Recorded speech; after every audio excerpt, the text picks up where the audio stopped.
اعوذ باللہ من الشیطان الرجیم بسم اللہ الرحمن الرحیم الحمد للہ رب العالمین الصلاة والسلام علی اشرف الانبیاء والمرسلین وعلی آلہ الطیبین الطاہرین المعصومین سیما بقیۃ اللہ فی الارضین روحی و ارواحنا الفدا اما بعد فقد قال اللہ تبارک و تعالی فی کتابہ المجید وفرقانہ الحمید وقولہ الحق وہو اصدق الصادقین اعوذ باللہ من الشیطان الرجیم بسم اللہ الرحمن الرحیم یوم ندعو کل اناس بامامہم. صلوات پڑھ لیجئے محمد و علی محمد کی ذات.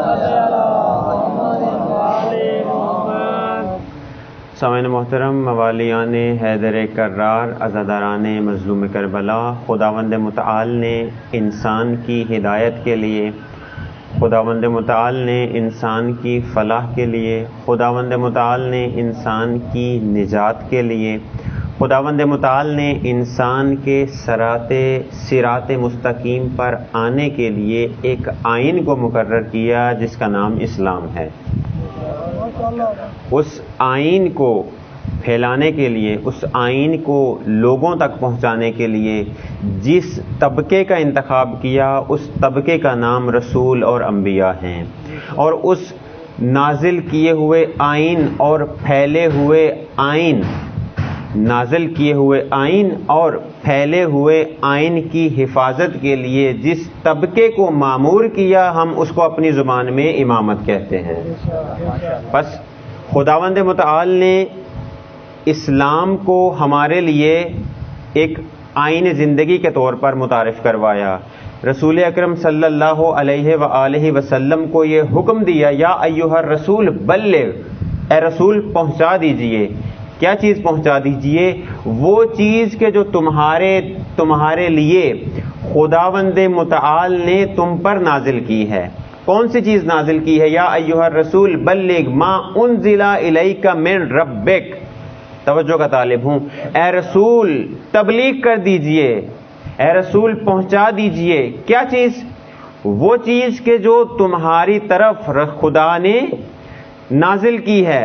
اچھا کیا ہوگا اس کا؟ یا ایھا الرسول بلغ ما انزل الیک من ربک فإن لم تفعل، اگر تم نے یہ نہ کیا. توجہ کا طالب ہوں. اے رسول تبلیغ کرو. کس کی؟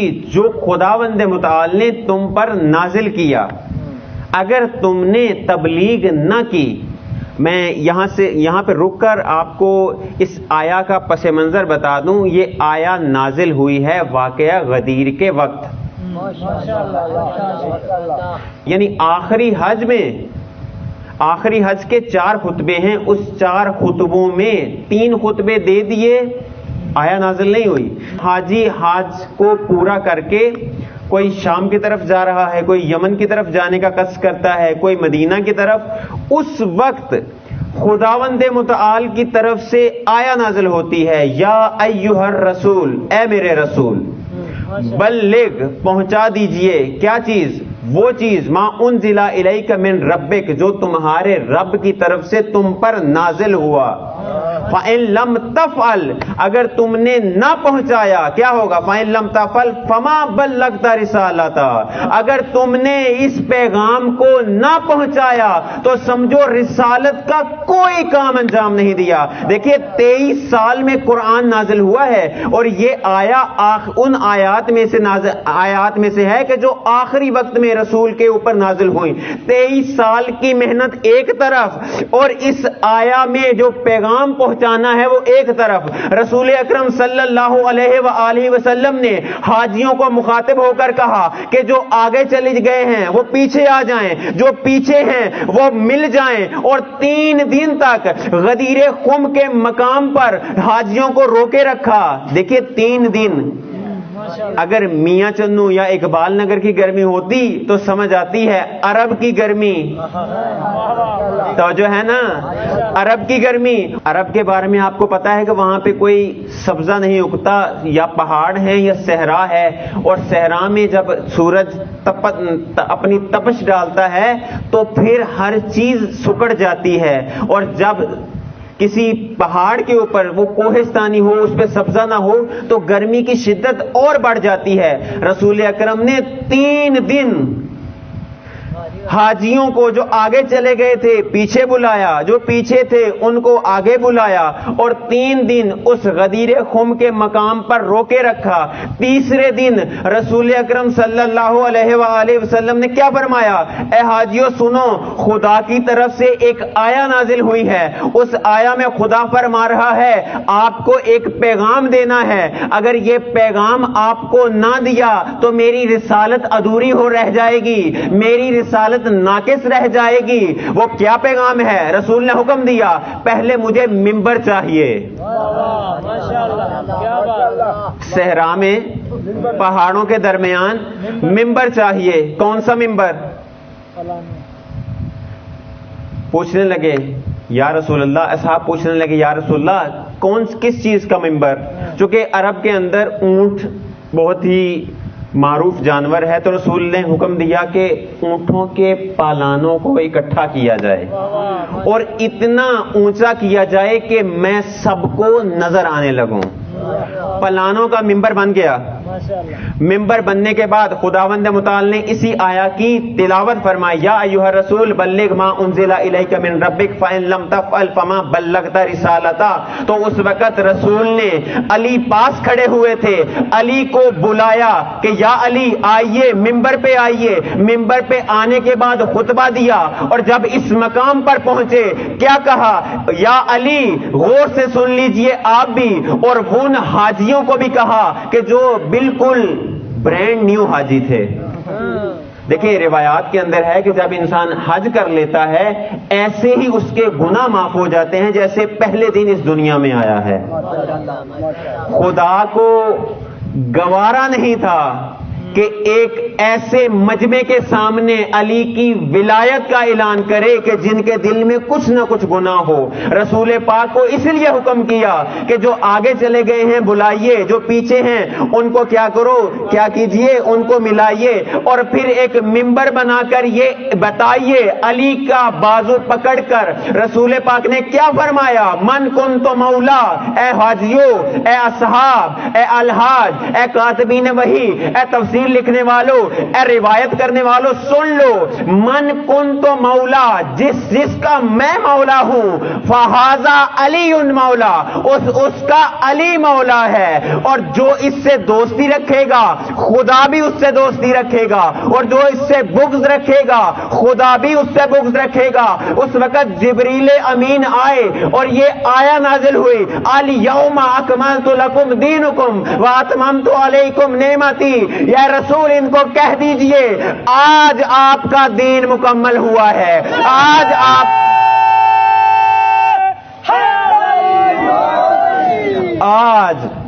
آپ کا دین مکمل ہوا ہے، آج آپ کے دین کی تمام تبلیغ ہو گئی.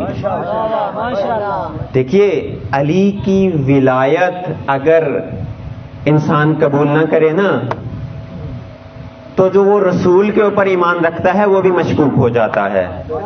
یہ میں نہیں کہہ رہا، آیت کہہ رہی ہے کہ اگر علی کی ولایت و امامت کا اعلان نہ کیا تو رسول آپ کی رسالت بھی ادا نہیں ہوئی.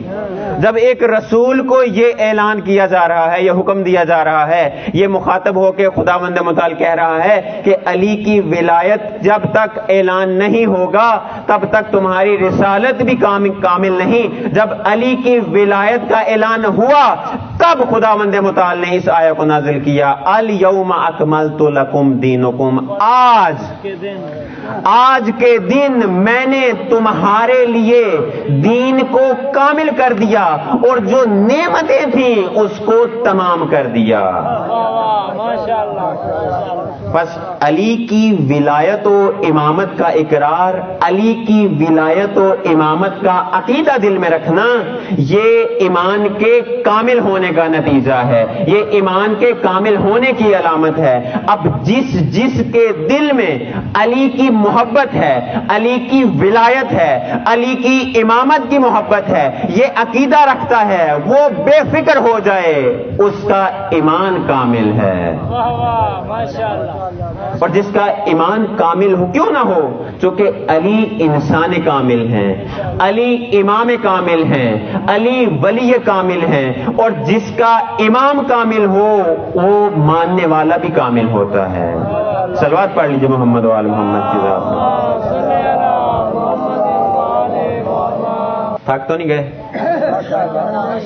دیکھیے علی کی، جس طرح میں نے عرض کیا نا کہ علی کی امامت کا عقیدہ اور علی کی ولایت کی گواہی یہ ہمارے ایمان کا جز ہے۔ ہمارا ایمان کامل ہی اس وقت ہوتا ہے کہ جب ہم علی ولی اللہ پڑھتے ہیں۔ توجہ ہے نا؟ اب اسی، چونکہ کل بھی میں نے پرسوں بھی عرض کیا تھا کہ جو آیا سرنامہ کلام آپ کے سامنے رکھی، یوم ندعو کل اناس بامامہم، ہم ہر شخص کو روز قیامت اس کے امام کے ساتھ محشور کریں گے، اٹھائیں گے۔ اب توجہ کیجئے گا، علی ہے کون؟ بات یاد آ گئی تو کہتا چلو، دیکھیے جو بھی رسول خدا کہیں وہ رسول خدا نہیں کہتے، جو کچھ بھی رسول خدا کی زبان سے نکلا ہے رسول کے اپنے الفاظ نہیں ہیں۔ سورہ دلیل کیا ہے؟ سورہ نجم کی ایک آیا ہے، وما ينطق عن الهوى ان هو الا وحی یوحى، اے رسول ان کو کہہ دیجئے جو تمہیں یہ کہتے ہیں کہ تم دیوانے ہو، نعوذ باللہ، تم جادوگر ہو، نعوذ باللہ، ان کو علل اعلان کہہ دو۔ کیا کہہ دو؟ وما ينطق عن الهوى، جب تک تم پہ وحی نازل نہیں ہوتی، وما ينطق عن الهوى ان هو الا وحی یوحى، اے رسول ان کو کہہ دو جب تک تم پہ وحی نازل نہیں ہوتی تم کلام نہیں کرتے۔ پس علی کی مدح سرائی رسول کی زبانی خدا کر رہا ہے۔ اب آئے علی کی مدح سرائی رسول کی زبانی خدا نے جو کی ہے، رسول اکرم صلی اللہ علیہ وآلہ وسلم فرماتے ہیں کہ دیکھو، من اراد ان ينظر الى آدم علمہ، پہلے دن میں نے عرض کیا تھا نا کہ فرشتوں نے کہا یا اے خدا یہ تو خون ریزی کرے گا، خدا نے کیا کہا؟ وعلم آدم الاسماء، اللہ نے آدم کو ان تمام اسماء کا علم دیا، وعلم آدم الاسماء کلھا، تمام کے تمام اسماء کا کیا کیا؟ علم دیا، یعنی عالم تھے آدم۔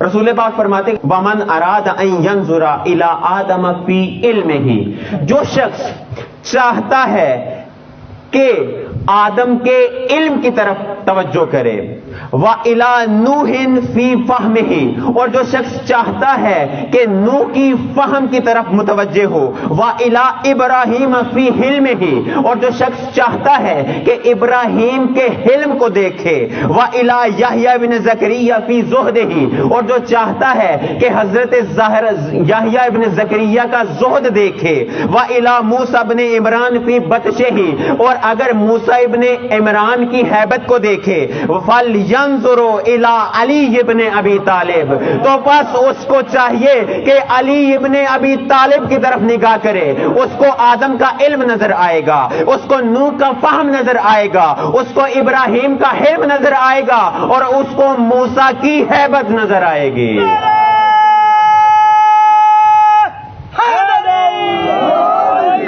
اب توجہ کیجئے، اگلا جملہ سنیے، رسول پاک فرماتے ہیں کہ وَمَن لَّمْ يَقُلْ عَلِيٌّ خَيْرُ النَّاسِ،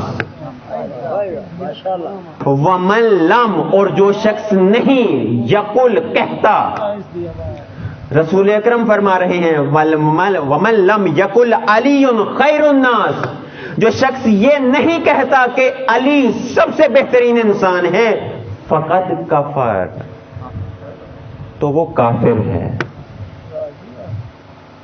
بس علی خیر بشر ہے، علی اماموں کا امام ہے، علی امام عادل ہے، علی امام عالم ہے، علی امام المتقین ہے، علی امیر المومنین ہے، علی یعصوب الدین ہے، اور علی صراط مستقیم ہے۔ اب جو شخص چاہتا ہے کہ درست رستے پہ آئے تو اس کو چاہیے کہ علی کے رستے پہ آئے۔ کیوں؟ اس لیے کہ خداوند متعال نے اس رستے پہ چلنے والوں کے اوپر اپنی نعمتوں کا نزول کا وعدہ کیا ہے۔ آپ نماز میں یہی تو پڑھتے ہیں، بسم اللہ الرحمن الرحیم، الحمدللہ رب العالمین، الرحمن الرحیم مالک یوم الدین ایاکا نعبد و ایاکا نستعین اہدنا الصراط المستقیم. اب نماز میں ہر روز 5 وقت خدا سے یہ دعا کرتے ہیں کہ اے خدا ہمیں صراط مستقیم کی طرف ہدایت دے. اور اسی صراط مستقیم کے بارے میں رسول اکرم فرماتے ہیں یا علی انت صراط المستقیم، اے علی تو صراط مستقیم ہے. اور علی اور اس کے بعد کیا آیا ہے؟ اہدنا الصراط المستقیم صراط الذین انعمت. وہ صراط، وہ رستہ، اے خدا وہ رستہ کہ جس پہ تو نے اپنا انعام فرمایا ہے. انعام کہتے ہیں کہ نعمتوں کی فراوانی، نعمتوں کو ایک خاص جگہ پہ بغیر کسی حساب و کتاب کے کیا کرنا؟ نازل کرنا. اب 2 چیزیں ہیں، ایک دفعہ خدا ہم نعمتیں خدا سے مانگتے ہیں، ایک دفعہ خدا نعمتیں ہمیں دیتا ہے. اور صراط مستقیم یعنی علی ابن ابی طالب وہ ہستی ہے کہ جس پر نعمتوں کا نزول ہوتا ہے. علی ابن ابی طالب، اور جس کے دل میں علی ابن ابی طالب کی ولایت و امامت کا اقرار ہے، ولایت و امامت کا عقیدہ ہے، خداوند متعال اس دل پہ بھی نعمتوں کا نزول کرتا ہے، اس دل پہ بھی نعمتوں کا نزول کرتا ہے. بس علی کو ہمارے ایک دوست ہیں تو ان کے والد ہیں، سرائکی زبان میں انہوں نے کہا کہ بیٹا جتنے مرضی، میں وہ خاص جملہ میں سرائکی میں بولوں گا، وہ کہتا ہے کہ اب جتنے مرضی عالم دین بن جاؤ، جتنے مرضی بڑے عالم دین بن جاؤ، لیکن ایک بات میری یاد رکھنا، علی دے بغیر گزارا نہیں.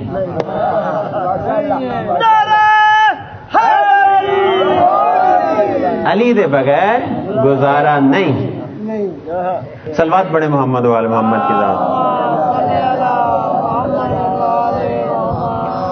امام صادق علیہ السلام، اب دیکھیے امام کی ولایت امام کی فضیلت امام کی زبانی. امام صادق علیہ السلام کی زبانی وہ رسول اکرم صلی اللہ علیہ وآلہ وسلم سے نقل کرتے ہیں. کیا نقل کرتے ہیں؟ ان اللہ جعل لأخی علی فضائل لا تحصى کثیر فمن ذکر فضیلتا من فضائلہ مقرا بها.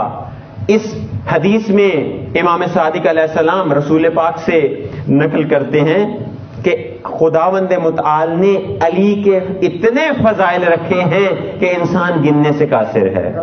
اور جو شخص علی کی فضیلت کو بیان کرتا ہے علی اس کو خود اوپر کر دیتے ہیں.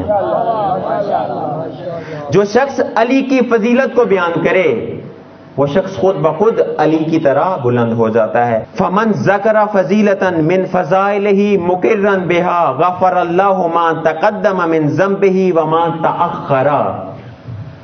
امام صادق علیہ السلام فرماتے ہیں کہ جس کے دل میں علی کی فضیلت اور علی کی اولویت، علی کی ولایت، علی کی امامت ہے، خداوند متعال اس کے اگلے اور پچھلے گناہوں کو معاف کر دیتا ہے. میں اپنی جملات نہیں کہہ رہا، امام صادق علیہ السلام کے فرمان ہیں. ومن کتب فضیلتا من فضائلہ لم تزل ملائکۃ تستغفر لہ ما بقی لذالک الکتاب الرسم. اور جو شخص علی کا نام کسی کاغذ پہ لکھے، علی کا نام کسی کاغذ پہ لکھے، خداوند متعال 1000 فرشتوں کو مامور کرتا ہے کہ اس کے لیے استغفار کرو. اور جب تک یہ لکھا ہوا موجود ہے تب تک تمہاری ڈیوٹی یہ ہے کہ تم اس شخص کے لیے استغفار کرو جس نے علی کا نام لکھا ہے. ومن استمع الى فضیلۃ من فضائلہ غفر اللہ لہ ذنوب التي اکتسبها بالاستماع. اور جو شخص علی کی ولایت، علی کی فضیلت کو ان کانوں سے سنے، خداوند متعال اس کے وہ گناہ جو اس نے کانوں سے کیے ہیں وہ معاف کر دیتا ہے. ومن نظر الى کتاب من فضائلہ غفر اللہ لہ الذنوب التي اکتسبها بالنظر. اور جو شخص علی کو اب توجہ کیجئے گا، جو شخص علی کو دیکھے یا علی کو جو لکھا ہوا ہے وہ نام پڑھے، خداوند متعال اس کے وہ گناہ کہ جو اس نے آنکھوں سے کیے ہیں ان کو معاف کر دیتا ہے۔ ثم قال، پس اس کے بعد، النظر الی اخی علی ابن ابی طالب عبادہ، علی کا دیدار کرنا، علی کی زیارت کرنا، رسول فرما رہے ہیں عبادت ہے۔ وَذِكْرُهُ عبادہ، علی کا ذکر کرنا عبادت۔ وَلَا يُقْبَلُ، توجہ کا طالب ہو، انتہائی حساس نکتہ، وَلَا يُقْبَلُ اللَّهُ ایمَانَ عَبْدٍ إِلَّا بِوِلَایَتِهِ، اور خداوند متعال قیامت والے دن فقط اس شخص کے اعمال کو قبول کرے گا جس کے دل میں علی کی ولایت ہوگی۔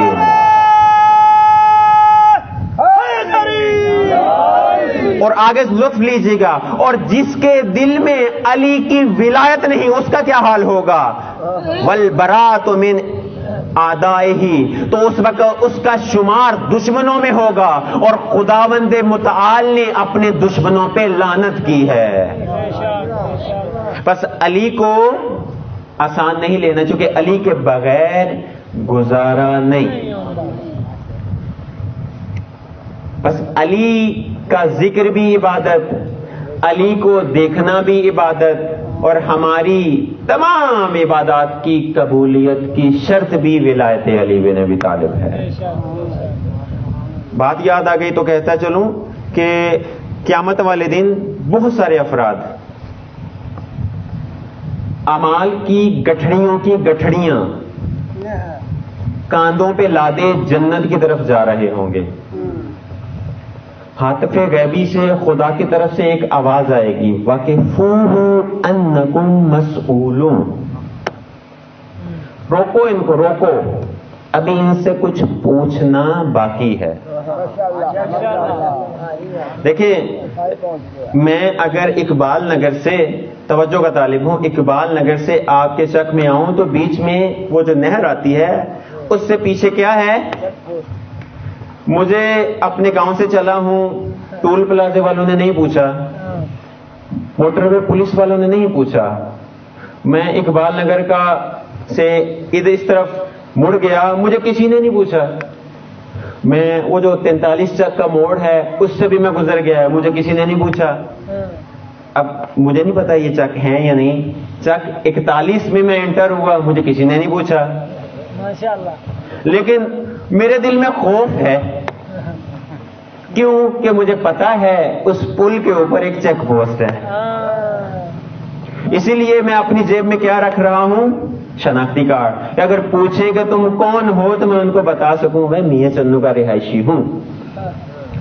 اسی طرح قیامت والے دن سب کا حساب ہو جائے گا، سب، کسی کے ہاتھ میں روزوں کا اجر، کسی کے ہاتھ میں زکوٰۃ کا اجر، کسی کے ہاتھ میں نمازوں کا اجر، ایک طبقے کے ہاتھ میں تبلیغ کا اجر۔ اب جا رہے ہیں، دو جوک در جوک جا رہے ہیں، کس طرف بھاگے جا رہے ہیں؟ جنت کی طرف، اسی لالچ میں کہ خدا نے جنت کا اشارہ کر دیا، جنت کی بشارت دے دی، ہم بھی اب بھاگ رہے ہیں، ہر کوئی ایک دوسرے سے آگے نکلنے کی کوشش کر رہا ہے۔ اسی وقت ہاتف غیبی سے صدا آئے گی، وَقِفُوهُ أَنَّكُمْ مَسْئُولُونَ۔ صلوات پڑھے محمد وعلی محمد کی ذات۔ وَقِفُوهُ أَنَّكُمْ مَسْئُولُونَ، ان کو روکو، ان سے کچھ پوچھنا ہے۔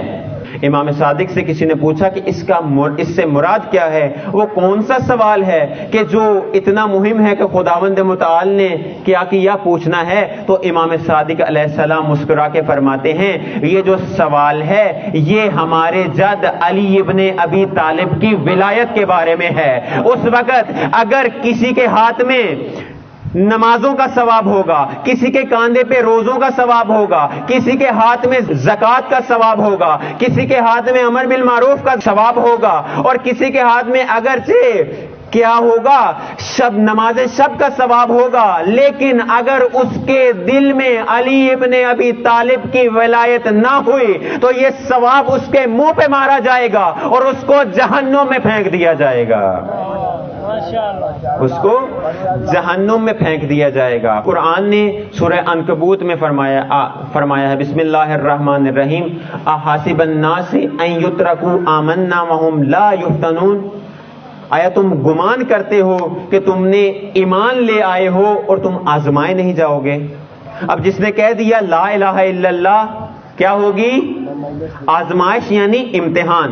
جس نے کہہ دیا محمد رسول اللہ اب آزمائش اس کی بھی اس طرح سے ہوگی. اب جس نے کہہ دیا علی ولی اللہ اب اس کی آزمائش مزید بڑھتی جا رہی ہے. اب جس نے کہہ دیا وخلیفتہ بلا فصل اب اس کی آزمائش اور بڑھ جائے گی. اب جس نے یہ نعرہ لگا دیا لبیک یا حسین اب اس کی آزمائش اور بڑھ جائے گی. دیکھیے جتنے بھی ہمارے عقائد ہیں جتنے بھی ہمارے ایمان کے حصے ہیں اگر ہمارے دل میں ہیں خدا ہم سب کو ان کے ساتھ آزمائے گا.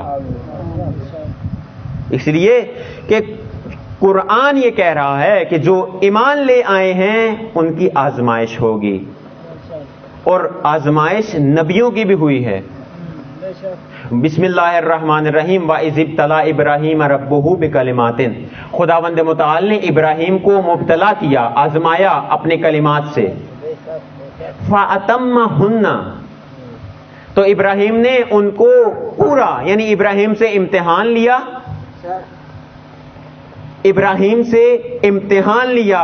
امتحان میں ابراہیم پورے نمبر سے پاس ہو گئے. کیا کیا انی جاعلک للناس اماما اے ابراہیم جاؤ میں نے تمہیں لوگوں کا امام بنا دیا. میں نے تمہیں لوگوں کا امام بنا دیا. تو امتحان تو انبیاء کے بھی ہیں اوصیاء کے بھی ہیں ائمہ کے بھی ہیں. بس ہر انسان جو اپنے آپ کو علی ابن ابی طالب کا شیعہ کہتا ہے اپنے آپ کو امتحان کے لیے آمادہ کرے. اب بات یاد آ گئی تو کہتا چلو دیکھیے بعض اوقات انسان آزمایا جاتا ہے نعمتوں کو لے کر یعنی خدا اس کو نعمتیں دیتا ہے دے کر آزماتا ہے اور بعض اوقات نعمتیں لے کر آزماتا ہے. خدا مغفرت کرے اس مرحوم کی جو کل رات فوت ہو گئے اس کے اگلے مراحل کو آسان کرے خداوند متعال اور جوار معصومین میں ان کو جگہ عطا فرمائے اور کربلا کے شہداء کے ساتھ ان کو مشہور کرے. ایک نقطے کی طرف اشارہ کرنا چاہوں گا. دیکھیے کہ اگر ہمارے پاس آل محمد اور اہل بیت کے مصائب اور غم نہ ہوتے ہم اس طرح کے امتحانوں کو برداشت نہ کر سکتے. ان کو مشکل ہوئی ہاسپٹل لے کے گئے جہاں پر نہیں ہو سکے وفات پا گئے. گھر میں لے کے آئے بہنوں نے بھی پرسہ دیا ہوگا ماں نے بھی پرسہ دیا ہوگا بھائی نے بھی پرسہ دیا ہوگا آپ سب نے پرسہ دیا ہوگا کفن بھی دیا ہے اس کو اس کا جنازہ بھی پڑا ہے. لیکن میں قربان جاؤں حسین کے اوپر کہ جب علی اکبر کا لاشا اٹھانے لگے تو کیا کہا اے بنی ہاشم کے بچے آؤ اپنے بھیا کا لاشا اٹھاؤ. حسین کی بینائی چلی گئی. دیکھیں سن کر روح لینا آسان ہے لیکن وہ شخص کے جو محسوس کر رہا ہو نا. روایت کے جملے ہیں کہ جب علی اکبر میدان جنگ کی طرف جانے لگے نا سوار ہو کے جا رہے ہیں تو اچانک سے پیچھے دیکھا. کیا دیکھتے ہیں کہ مولا ساتھ ساتھ چل رہے ہیں. تو علی اکبر نے پوچھا بابا آپ کیوں آ رہے ہیں پیچھے؟ تو حسرت بری نگاہ سے امام نے فرمایا اے علی اکبر میں دیکھتا تمہارا کوئی اس طرح کا جوان بیٹا ہوتا اور تو اس کو میدان جنگ میں بیچتا تو میں تمہاری حالت دیکھتا. یہ آزمائشیں ہیں یہ وہ واقعات ہیں کہ جو ہمیں تسلی دیتے ہیں کہ امام نے سہا ہے اور ان کے لاشوں کو بے گور و کفن چھوڑ دیا گیا. اگر انسان کربلا کے مصائب کو یاد کر لے ان امتحانوں کے وقت کہ یہ ایسے رشتے ہیں کہ جن کا نعم البدل کوئی نہیں بدل نہیں ہے ان کا. جس بہن سے اس کا بھائی چھن جائے بدل نہیں ہے. جس زوجہ سے اس کا شوہر چھن جائے بدل نہیں ہے. جس ماں سے اس کا بیٹا چھن جائے بدل نہیں ہے. جس باپ سے اس کا بیٹا چھن جائے بدل نہیں ہے. لیکن اگر کربلا کے مصائب کو یاد کر لیا جائے انسان کو تسلی ہو جاتی ہے. خداوند متعال اس مرحوم کی مغفرت کرے. صلوات پڑھے محمد و آل محمد کی ذات پر. دیکھیے چونکہ بات ہو رہی تھی کہ ولایت علی بن ابی طالب ضروری ہے. جس طرح علی کی ولایت ضروری ہے اس طرح حسن کی ولایت بھی ضروری ہے, اور اسی طرح امام حسین علیہ السلام کی ولایت بھی ضروری ہے. کل میں نے پرسوں ایک سوال کا جواب دیا تھا, آج دوسرے, چونکہ 3 سوال میں نے اٹھائے تھے, ایک سوال کا جواب دے دیا تھا کہ امام نے مدینہ کو کیوں چھوڑا.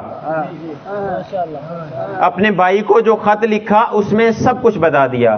پھر مدینہ کو چھوڑ کر کوفہ آ گئے, مدینہ کو چھوڑ کر مکہ آ گئے حج کے غرض سے, لیکن حج کو عمرے میں تبدیل کیا اور عمرے میں تبدیل کر کے کوفہ کی طرف راہ لے لی. کیوں؟ اور یہاں پہ رک کر, چونکہ بات یاد آ گئی تو کہتا چلوں, اگر ٹائم ہوا تو میں عرض کروں گا. یہاں پہ رک کر دیکھیے امام نے مدینہ سے حرکت کرتے ہوئے کس کس کو اپنے ساتھ لیا؟ زینب, ام کلثوم, سکینہ, علی اکبر, علی اصغر, اہل بیت کی بیبیاں, اہل بیت کے جوان, یعنی اپنا پورا کنبہ لے کر کربلا کی طرف, مکہ کی طرف روانہ ہوئے. کیا امام جنگ کے لیے جا رہے تھے؟ دیکھیے جنگ کے لیے کوئی جاتا ہے اس کے پاس اسلحہ ہونا ضروری ہے, اس کے پاس ماہر جنگجو ہونا ضروری ہے, اس کے پاس تیر ہونا ضروری ہے, اس کے پاس فوج ہونا ضروری ہے. امام کی فوج کیا تھی؟ بچے, جس میں 6 ماہ کا بچہ بھی ہے. امام کی فوج کیا تھی؟ بیبیاں, بہنوں کو بھی لیا, بیٹیوں کو بھی لیا. امام نے اپنے بیٹوں کو بھی لیا, امام نے اپنے بھائی کو بھی لیا. کیا کرنے جا رہے تھے امام؟ دین کو بچانے. دیکھیے امام نے ہر ایک طبقے کے لیے اسوہ دیا ہے. اگر ہم جوان ہیں جوانوں کے لیے اسوہ ہے, اگر ہم بوڑھے ہیں بوڑھوں کے لیے اسوہ ہے, اگر کوئی جوان بیٹی ہے اس کے لیے اسوہ ہے, اگر کوئی جوان نوجوان بیٹی ہے اس کے لیے بھی اسوہ ہے, اگر کوئی ماں ہے اس کے لیے بھی اسوہ ہے. کربلا جس طرح عرض کیا کہ دین آئین زندگی ہے, کربلا ہمارے لیے آئین زندگی ہے. ہم نے کربلا کو آئینے کے طور پر دیکھنا ہے, اور آئینے میں دیکھ کر اپنے آپ کو اس طریقے سے بنانا ہے جس طریقے سے امام نے کربلا کی سرزمین پر کرداروں کو پیش کیا. امام مظلوم کربلا کا ذکر نہ تو آنسوؤں کا محتاج ہے, توجہ کا طالب ہوں, نہ واوا کا محتاج ہے, نہ ذکر کا محتاج ہے. کون سی چیز محتاج ہے؟ وہ کرداروں کی پیروی کے جو امام نے کربلا کے میدان میں پیش کیے. دیکھیے کربلا کے میدان میں جس طرح عرض کیا کہ اسلام زندہ ہوتا ہے ہر کربلا کے بعد, تو اس زندگی دینے میں علی اصغر کا خون بھی چاہیے تھا, زینب و ام کلثوم کی ردائیں بھی چاہیے تھیں, عباس علمدار کے بازو بھی چاہیے تھے. کیوں؟ یزید برسر اقتدار آ گیا تھا. یہ آپ سنتے ہیں نا, ان الحسین مصباح الہدا والسفینۃ النجات, بے شک حسین ہدایت کا چراغ اور سفینہ نجات ہے. حسین کی کشتی اسی طرح سے نجات کی کشتی ہے جس طرح سے حضرت نوح نے نجات کی کشتی بنائی, لیکن فرق ہے حسین کی کشتی میں اور نوح کی کشتی میں. نوح کی کشتی میں لکڑی کے تختے لگے, حسین کی کشتی میں کردار لگے. نوح کی کشتی میں لکڑی کے تختے لگے, حسین کی کشتی میں زینب و ام کلثوم کی ردائیں لگیں. نوح کی کشتی میں لکڑی کے تختے لگے, حسین کی کشتی نجات میں علی اکبر کا خون لگا. نوح کی کشتی میں لکڑی کے تختے لگے, حسین کی کشتی نجات میں 6 ماہ کے بچے کا خون لگا. نوح کی کشتی میں لکڑی کے تختے لگے, حسین کی کشتی کشتی نجات میں عباس علمدار کے بازو لگے، نوح کی کشتی میں لکڑی کے تختے لگے، حسین کی کشتی نجات میں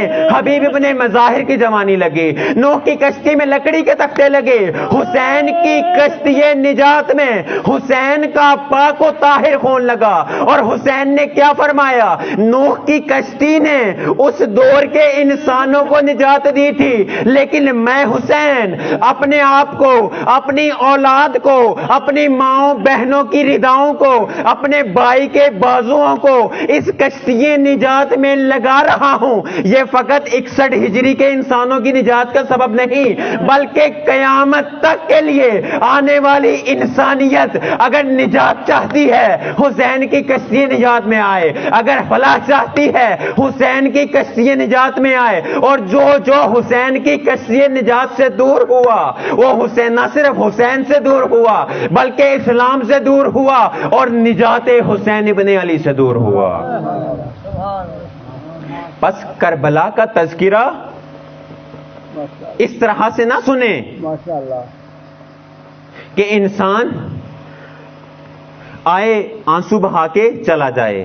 دیکھیے میں نے جس طرح عرض کیا کہ آنسو بہائیں گے ثواب ملے گا۔ مثال سے واضح کروں، آپ ایک عطر کی دکان پہ جاتے ہیں، 10 یا 20 منٹ یا 15 منٹ وہاں پہ رکتے ہیں اور اس کے بعد باہر آتے ہیں، آپ کے جسم سے خوشبو آتی ہے نا، توجہ ہے نا، خوشبو آتی ہے نا۔ جب آپ 10 یا 15 منٹ عطر کی دکان میں جائیں آپ کے جسم سے خوشبو آنا شروع ہو جاتی ہے۔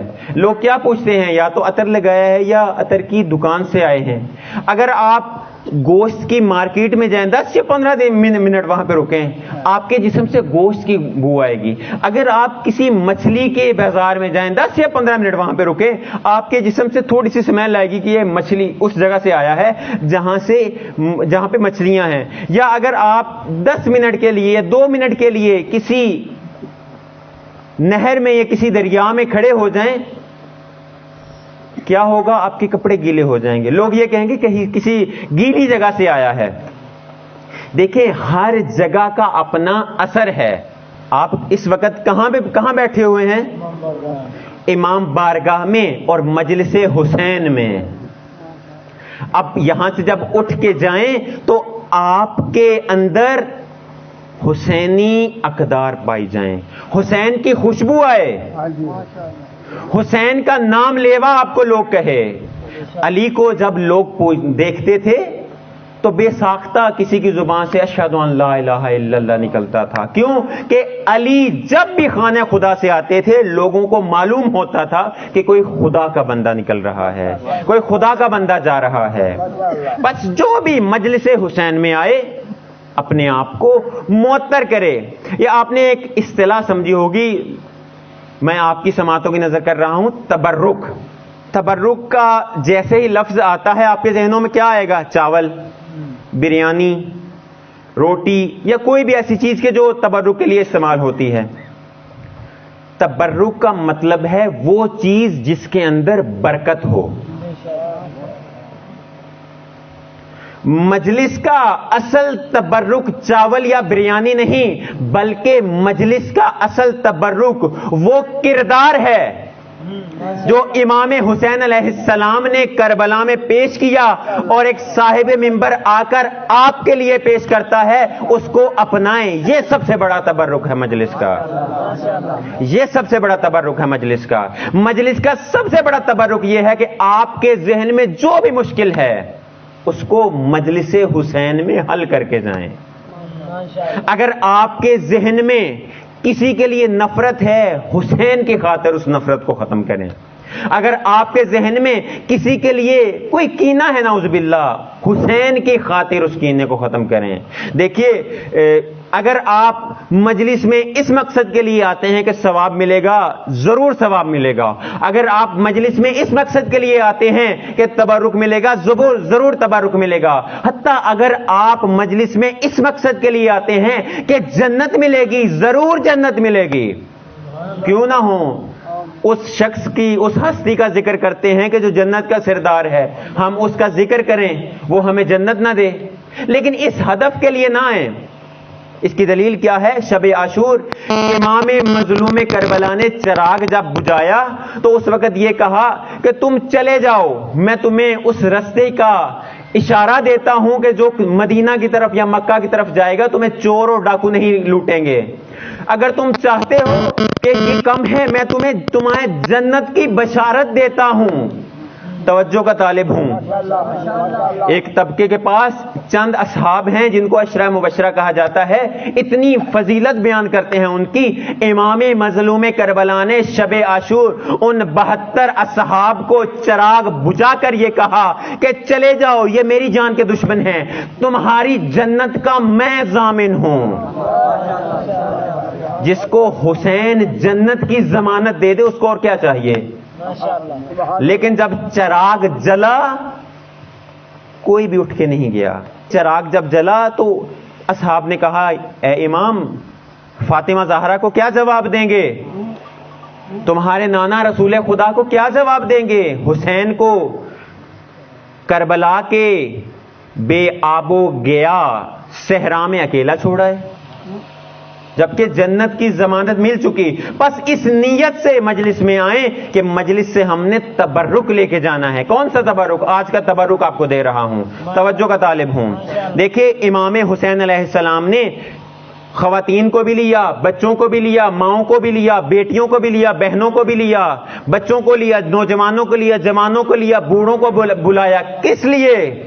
اسلام کو بچانے کی خاطر، اس لیے اقدار اسلام کو بچانے کی خاطر۔ سب سے پہلی قدر یہ ہے اسلام کی کہ جس کو بچایا حسین ابن علی نے، خاندان کا تحفظ۔ دیکھیں جب خاندان کے اوپر کوئی حملہ کرتا ہے اکیلا بندہ دفاع کر سکتا ہے، لیکن جب کوئی پورے خاندان کو لے کے آئے اس کا مطلب ہے کہ یہ نہ صرف اپنے خاندان کو بلکہ تمام لوگوں کے خاندان کو بچانا چاہتا ہے۔ خاندان کی اپنی عزت کی اور ناموس کا تحفظ، قرآن کا تحفظ، ماؤں بہنوں کی چادروں کا تحفظ۔ دیکھیں بعض اوقات تحفظ اس طرح سے ہوتا ہے کہ ان کا ذکر کر لیا جائے، ان کے بارے میں اظہار نظر کر لیا جائے، لیکن بعض اوقات جس چیز کا تحفظ کیا جاتا ہے وہ چیز دے دی جاتی ہے۔ مثلا جان کا تحفظ بعض اوقات دفاع کر کے ہوتا ہے، بعض اوقات فدا کر کے ہوتا ہے۔ پردے کا تحفظ بعض اوقات پردہ کر کے ہوتا ہے، لیکن بعض اوقات پردہ دے کے ہوتا ہے۔ کربلا کے میدان میں اگر امام مظلوم کربلا کو شہید کیا تو امام نے جان کا تحفظ کیا۔ کربلا میں اگر خیام کو آگ لگی تو آئمہ نے، آل محمد نے، امام حسین علیہ السلام کی آل نے گھروں کے تحفظ کا حدود کو پائمال ہونے سے بچایا۔ امام نے ان اقداروں کو بچایا ہے، امام نے خاندان کو ٹوٹنے سے بچایا ہے۔ دیکھیں ہم ایک امام کے ماننے والے ہیں، ایک امام کے ماننے والے ہیں، جدا جدا کیوں ہیں؟ آج معاشرے میں یہ بحثیں شروع ہیں کہ ہم اس وجہ سے جدا ہیں کہ یہ ولایت والا ہے، یہ غیر ولایت والا ہے۔ میں کسی کے اوپر تنقید نہیں کر رہا اور نہ ہی مقصد ہے کہ کسی مومن کا دل آزاری کروں، فقط ایک چیز کی طرف متوجہ کر رہا ہوں۔ دیکھیے اگر کوئی یہ شخص کہتا ہے کہ وہ ولایت والا ہے اور یہ ولایت والا نہیں ہے، مجھے یہ بتائیں جو شخص ولایت والا ہے اس کا ولی کون ہے؟ جو ولایت والا نہیں ہے اس کا ولی کون ہے؟ بس جس کا ولی ایک ہے تو ہم دو کیوں ہیں؟ دیکھیں ایک گھر میں دو بھائی لڑ رہے ہوں، لڑائی ہو جائے، کسی بھی خدا نہ کرے ایسا ہو، مثال دے رہا ہوں، ایک گھر میں دو بھائی ہیں آپس میں لڑ پڑے اور ایک محلے میں لڑائی ہو جائے، میں گھر کی لڑائی ختم نہ کروں اور محلے کی لڑائی جا کے کیا کروں؟ ختم کروں؟ عقل اس کو تسلیم کرتی ہے؟ لوگ تو یہ کہیں گے کہ تمہارے گھر میں تو خود لڑائی ہے، تم کیا ہماری لڑائی کو حل کرو گے؟ دیکھیے لڑنا دشمن کا کام ہے، جڑنا اور اسلام کا پہلا درس اخوت ہے۔ مدینے کے اندر آگے رسول نے کیا کیا؟ مہاجر کو انصار کا کیا کیا؟ بھائی بنایا نا. یہ تو نہیں کہا کہ جو مہاجر ہیں وہ جدا ہو جائیں, جو انصار ہیں وہ جدا ہو جائیں. اور علی کے بارے میں کیا کہا, یا علی انت اخی فی الدنیا والآخرہ. جب علی کو جب ہجرت کے بعد پہلا کام رسول نے یہ نہیں دیکھا مہاجروں کا عقیدہ کیا تھا, انصار کا عقیدہ کیا تھا, مہاجر کیا کرتے تھے, انصار کیا کرتے تھے, عام اعلان کیا کہ جو مہاجر ہیں ہر ایک مہاجر ہر ایک انصار کا بھائی بنے گا. بس ہم تو علی والے ہیں, ہم تو رسول والے ہیں, ہم تو علی کا ذکر کرتے ہیں, ہم علی کا نام لیتے ہیں, ہم حسن کا نام لیتے ہیں, حسین کا نام لیتے ہیں. لڑائی کس بات کی؟ ہمارے امام ایک, رسول ہمارا ایک. تو بس عرض یہ کر رہا تھا کہ اپنے اندر اتفاق کو, اتحاد کی فضا کو قائم کریں. اس لیے کہ قرآن فرما رہا ہے کہ وَاعْتَصِمُوا بِحَبْلِ اللَّهِ جَمِيعًا وَلَا تَفَرَّقُوا. تم اللہ کی رسی کو مضبوطی سے تھام لو اور تفرقے میں نہ پڑو.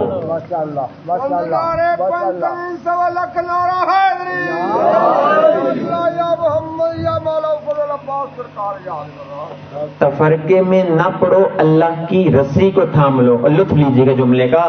کسی نے پوچھا یا رسول اللہ حبل اللہ سے کیا مراد ہے؟ رسول نے مسکرا کے کہا علی ابن ابی طالب حبل اللہ ہے. علی ہی وہ اللہ کی مضبوط رسی ہیں جس کو جو تھام لے گا کبھی بھی ناکام نہیں ہوگا, اور جس کو جو چھوڑ دے گا کبھی کامیاب نہیں ہو سکتا. بس اگر علی کو تھاما ہے تو فرقوں میں نہیں بٹنا. آج کا تبرک یہ ہے کہ اپنے اندر اتحاد و اتفاق کی فضا کو قائم کیجئے. درس کربلا ہے نا یہ. امام نے کسی کو نہیں کہا کہ تم نہ آؤ ہمارے لشکر میں, حتیٰ حر کو بھی نہیں روکا. آپ کو پتا ہے کہ امام مظلوم کربلا کو کربلا میں لانے والا کون تھا؟ حر, جس نے امام کا رستہ روکا اور کہا کہ جب تک یزید کا حکم نہیں آئے گا میں آپ کو جانے نہیں دوں گا. امام کربلا کی طرف آ گئے. لیکن وہی حر ایک دفعہ امام سے معافی طلب کرنے کے لیے آتا ہے. کیا امام نے کہا کہ تم نے تو ہمارا رستہ روکا تھا, ہم تمہیں معاف نہیں کریں گے؟ ساری زندگی یا کچھ ایام یا 10 دن, میں مختصر کر رہا ہوں کہ 10 دن یزیدی فوج میں ایک لحظے کے لیے حر کے ذہن میں یہ آیا کیوں نہ میں حسین سے معافی مانگ کے دیکھوں. وہ ایک لمحہ ہی کیا تبدیل ہو گیا. بس ہم بھی آج کے دن یہ عہد کریں کہ اگر ہمارا کسی سے اختلاف ہے, وہ ولایت والا ہے, یہ ولایت والا نہیں ہے, حسین کے صدقے, جس طرح پہلے بھی عرض کیا کہ اس ولایت کے صدقے, اس امیر کی ولایت کی گواہی کے صدقے اپنے اس اختلاف کو اتفاق میں بدلیے. یہ درس حسین ہے. یہی کربلا ہمیں سکھاتی ہے, یہی امام حسین علیہ السلام کی عزاداری کا ہدف ہے, اور یہی عاشورہ کا درس ہے. اسی مقصد کو لے کے, چونکہ امت میں بگاڑ پیدا ہو گیا تھا, امت ٹکڑوں ٹکڑوں میں بٹ گئی تھی, امت کو ایک کرنے کے لیے, امت کے اس اختلاف کو اتحاد میں بدلنے کے لیے امام نے کربلا میں آ کے قربانی دی. آج کوئی بھی نہیں کہتا کہ حسین آپ کے ہیں, سارے یہ کہتے ہیں کہ ہمارے ہیں حسین. انسان کو بیدار تو ہو لینے دو, ہر قوم پکارے گی ہمارے ہیں حسین. کیوں پکارے گی؟ اس لیے کہ حسین انسانیت کا امام ہے, حسین درس انسانیت دینے والا ہے, اور اسی درس انسانیت کو دینے کے لیے حسین نے, چونکہ میں نے عرض کیا تھا کہ مکہ آئے اور مکہ کیوں چھوڑا, اس لیے کہ روایت کے جملے ہیں 18,000 خط آئے تھے کوفہ سے. آج کے دور کے خطوط نہیں کہ واٹس ایپ کر دیا, میسج کر دیا, یہ ای میل کر دی. اس دور کے خطوط جانوروں کی کھالوں پہ لکھے جاتے تھے. 18,000 خطوط. اگر تاریخ کربلا پڑھیں امام کو 3 سے 4 اونٹ کرائے پہ لینے پڑے. فقط ان پہ کیا تھا؟ کوفہ والوں کے خطوط. 18,000 کے خطوط کے مقابلے میں امام نے اپنے ایک سفیر کو بھیجا. کیا دے کے بھیجا یہ کل انشاءاللہ عرض کروں گا، چونکہ دامن وقت میں گنجائش نہیں رہی وإلا میں بیان کرتا. اپنے سفیر کو دے کے بھیجا.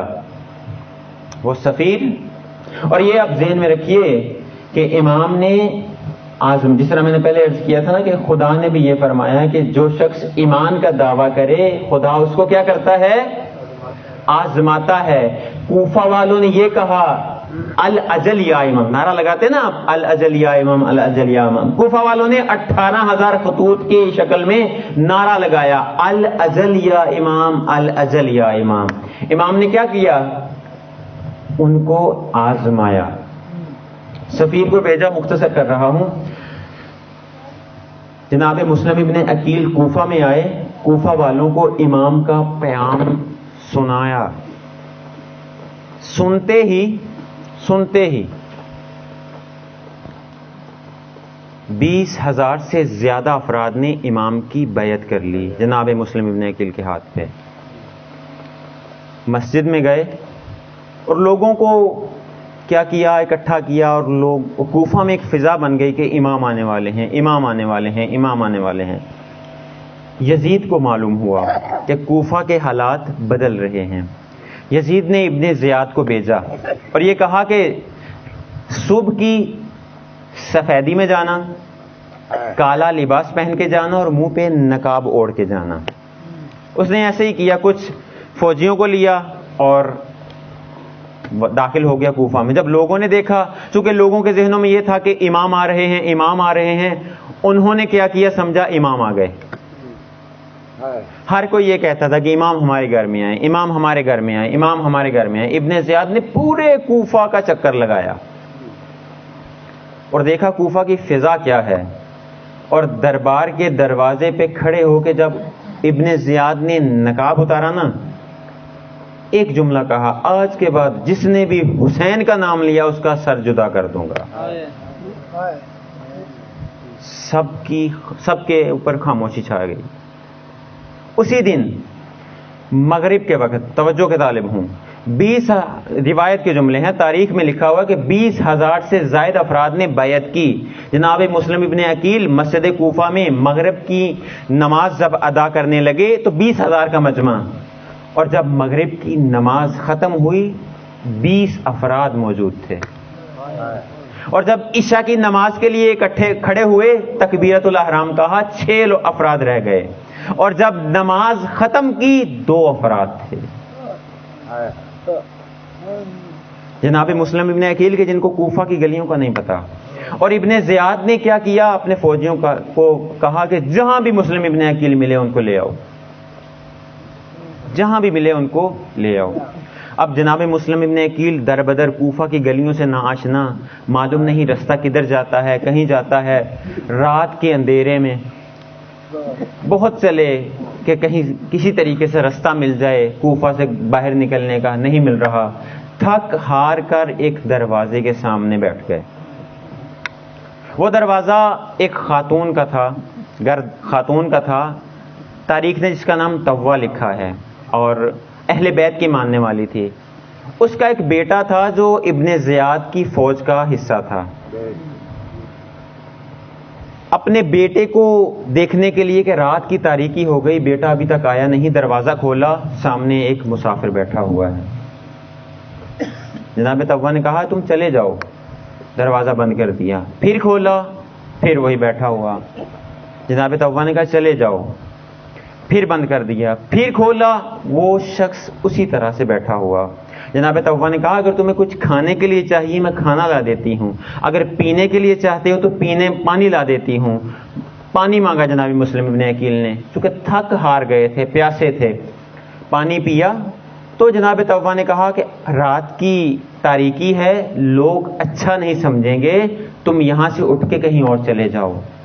جناب مسلم ابن عقیل کہتے ہیں کہ طوا تو یہ تو کہتی ہے کہ میں چلا جاؤں، لیکن یہ بتا کہاں جاؤں.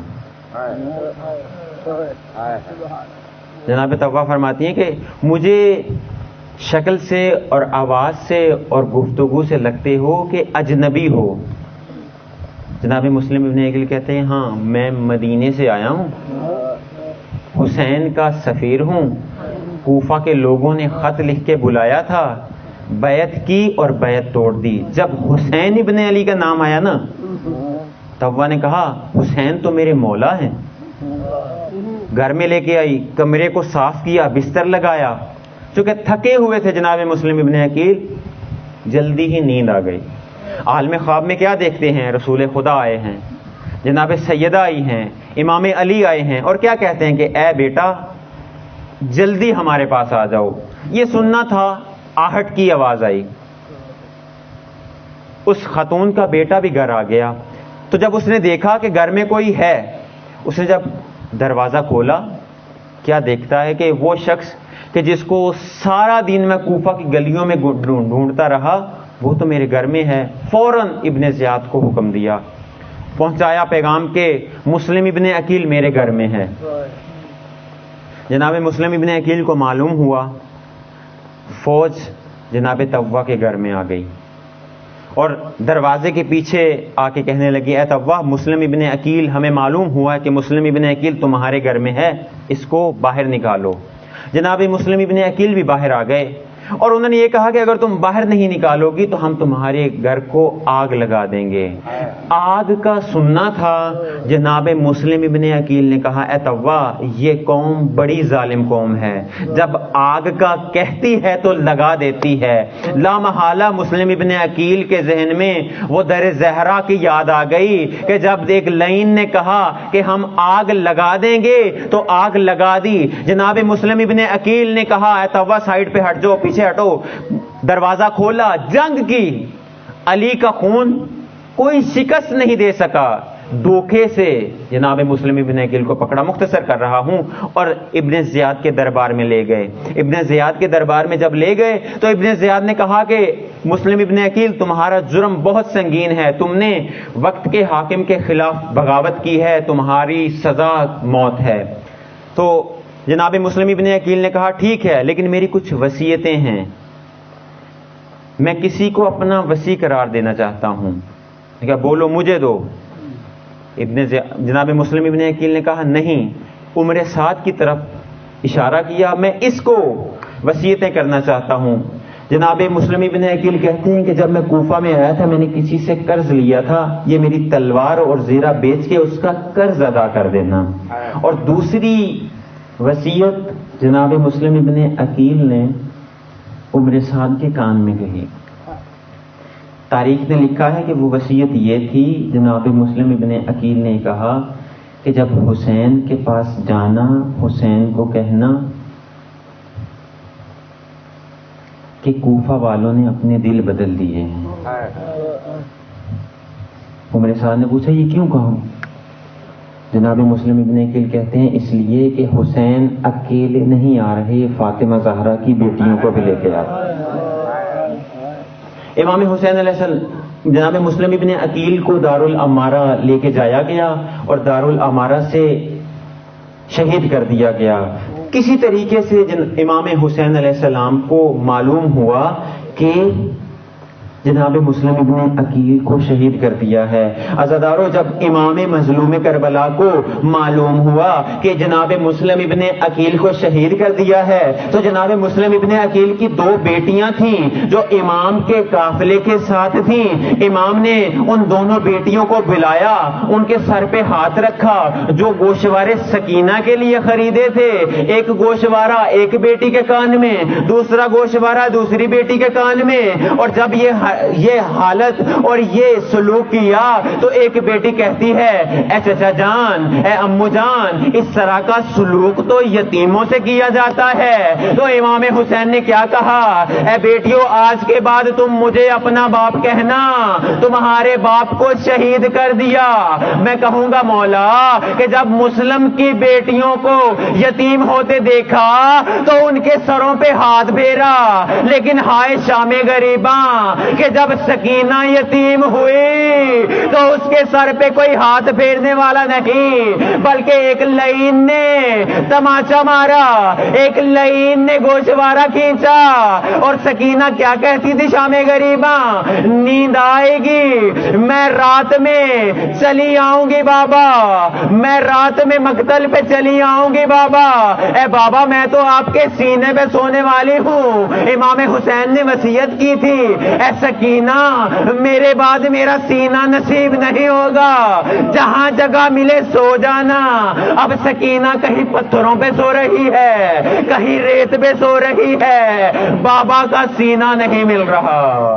الا لعنت اللہ علی قوم الظالمین۔